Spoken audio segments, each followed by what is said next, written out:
po natin, kain po tayong papaya. Tamis.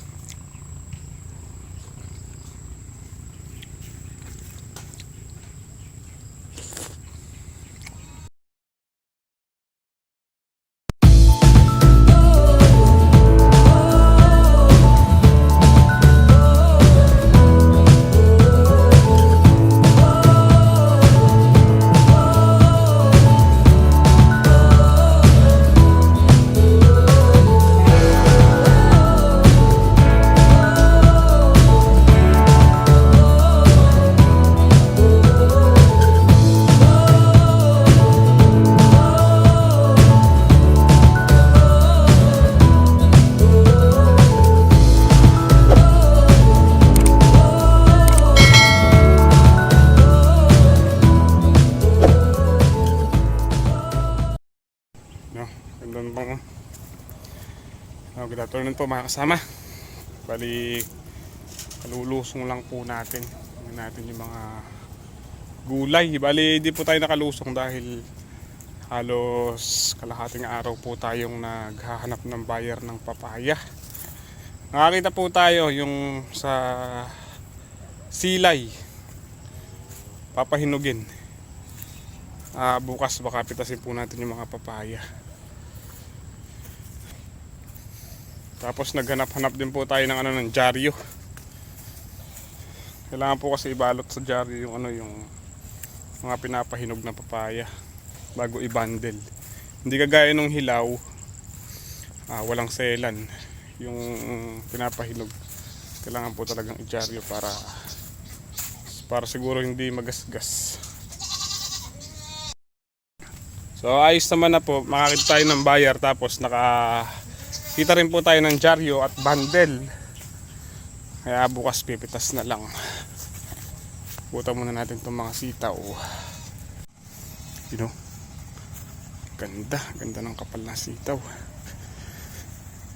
May madalang na po ako nakikitang bungang maliliit. May bulaklak na sila sa ilalim. Bungang maliliit na.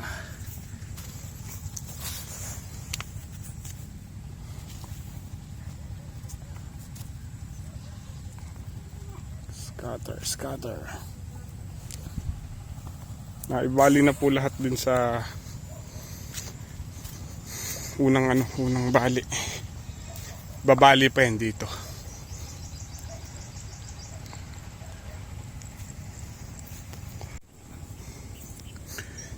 Uwi po tayo dito sa Maikling Dayos. Ito talaga yung paborito kong pinupuntahan dito eh. Iba yung nila. Maganda naman po lahat. Pero iba talaga yun nandito. Dito yung idol ko eh. Gusto ko sila laging tinatanaw-tanaw.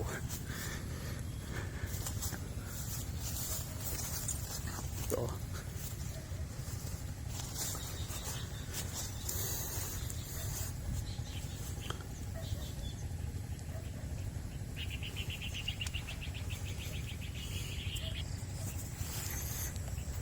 Tingin ko kailangan ko mag-spray ngayon. Ngayong gabi. Napansin akong madalang nasira ng dahon. Agapan na po natin, wag na natin hayaang lumala ang sitwasyon.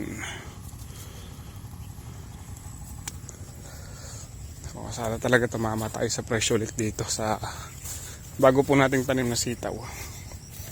Mas maganda yung dating nila kumpara dun sa tinanim nating una.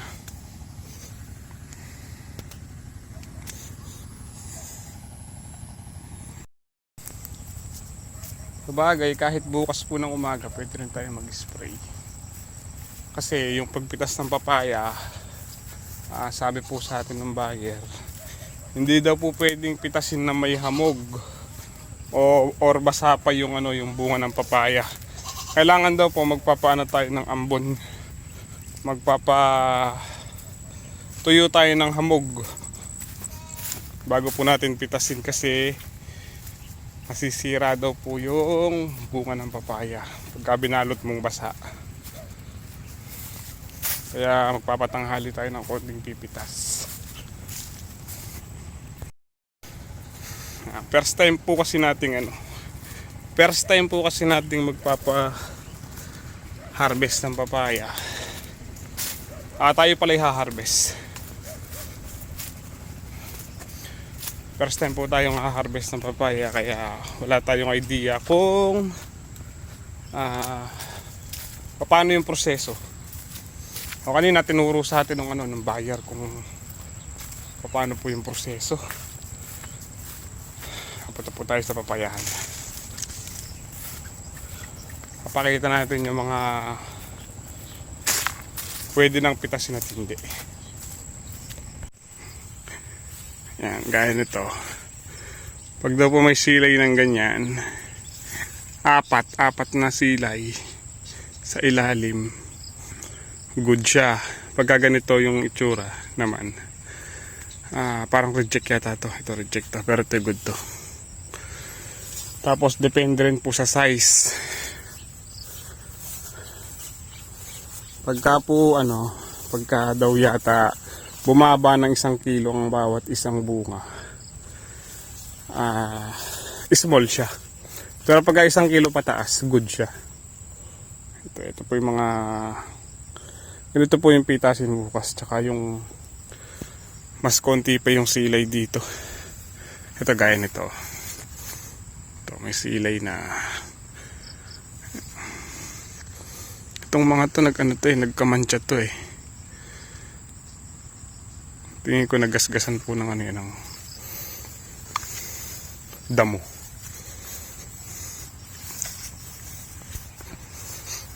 Lipat po tayo sa kabila. Ito pagka ganito, ito yan, may silay din po yan. Itong kabila ito. Kamay silay daw pong ganyan, pwede na.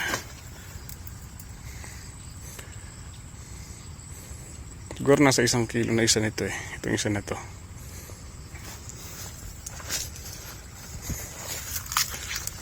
Mga to. Ito pwede na rin to. Ito pwede na rin. Tinuturo po sa atin kanina nung buyer. Kasi hindi ko na i-vlog dahil wala po tayong dalang camera. Shoutout nga po pala kay Konsihal. Bukas, mamimit niyo po siya. Siya po yung buyer ng papaya. Konsihal ng Batasan, Arayat.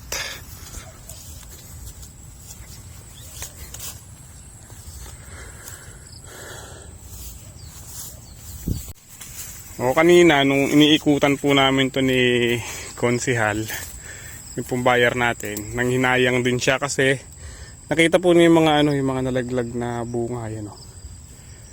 Sayang daw po kasi hindi siya kagad na contact, kasi kanina nga po nag-ikot-ikot kami.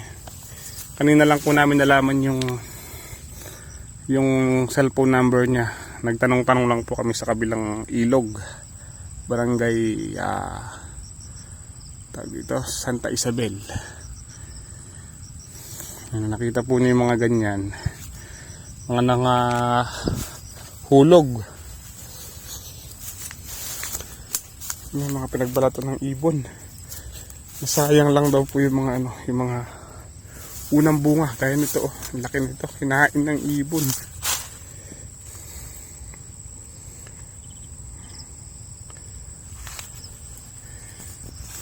Kung agad ko daw po siyang na-contact, hindi daw po nasira sana ganyan yung mga bunga. Ito, mga good size, lalaki. Ito,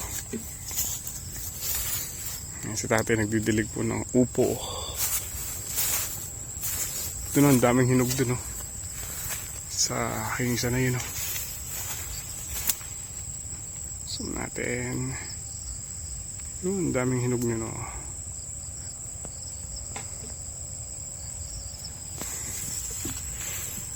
Ito, ang dami dito nasira. Pa, oh.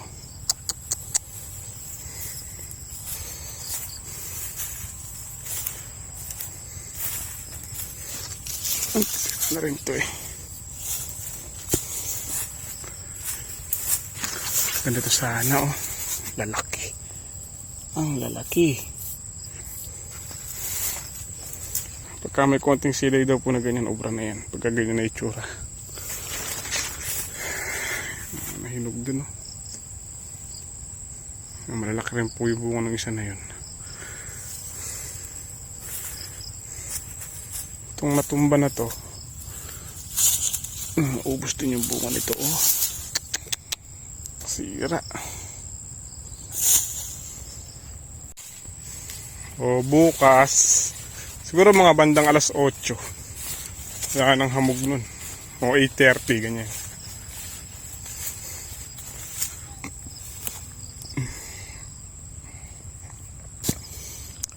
Natin yun. Yung pong hinog na ganito pwede rin daw ihiwalay na lang basta wala siyang patchy. Ihiwalay na lang daw po siya ng ano, ng tenor ng bundle. Ito ang laki na to kaso nagkaano, kaya reject na rin siya niyan, nagkapatchi.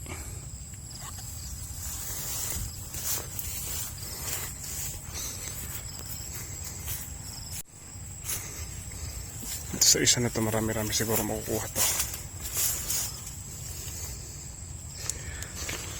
4 5 6.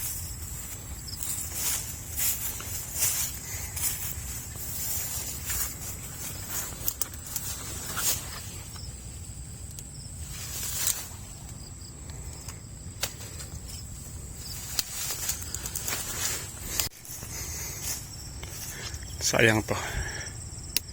Tikman natin sa kubo. Kinain ng ano, ibon. Yung walang damage. Titikman natin yung tira ng ibon. Ito itong gawin na to. Mga kasama, ito na po yung tira ng ano, ng ibon. Hindi na natin tinanggal lahat ng buto. Gamot daw po ito, sabi ng iba. Buto ng papaya. Tikman po natin, kain po tayong papaya. Tamis.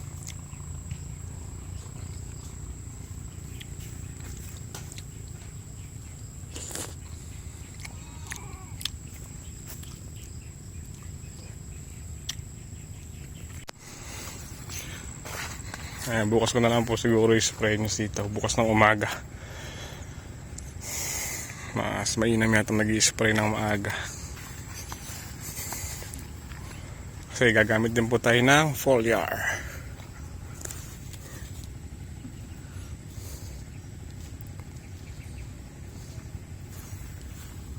Foliar fertilizer.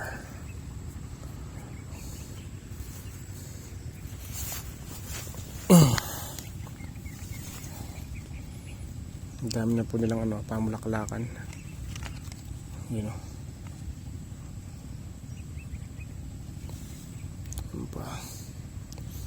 Galing talaga ng berdana. Nagbubunga sa ilalim muna.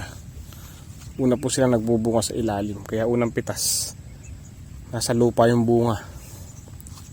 Paakyat. Eh yung dati pong sitaw, sa taas una.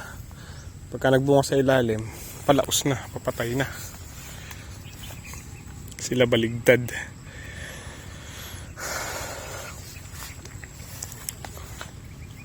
Patunaw na rin pala yung pataba. Pag nagpatubig tayo ulit, dudurog mo to.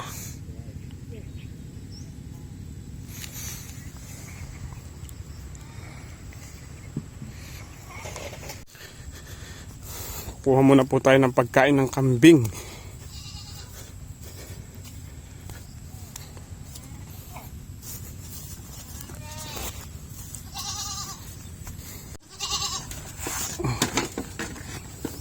Wait lang. Oo, saglit lang.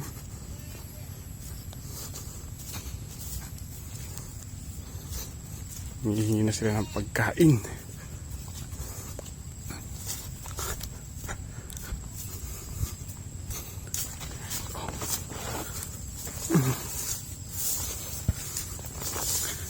Ito yung kukunin natin. Lapit lang sa kulungan.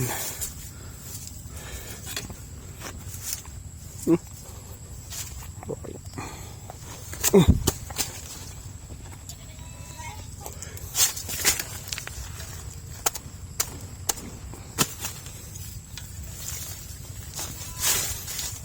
Sabihan ng matatanda para daw po tumaba yung saging.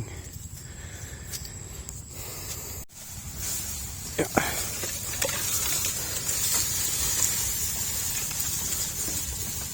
Kain.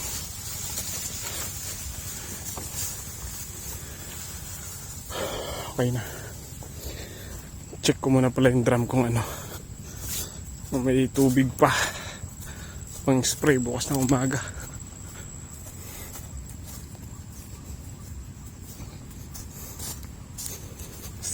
Spray.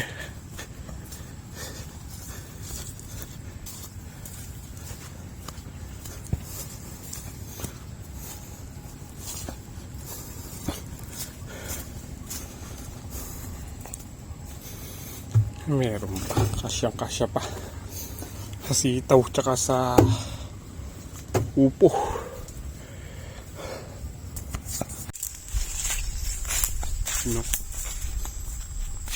Makakap yung mga upo.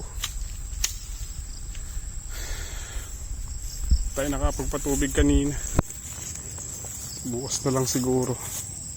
Samantala diniligan po ni tata yung mga puno. Itong mga to kapunin na to Isa pa. Bulaklak na. Bulaklak.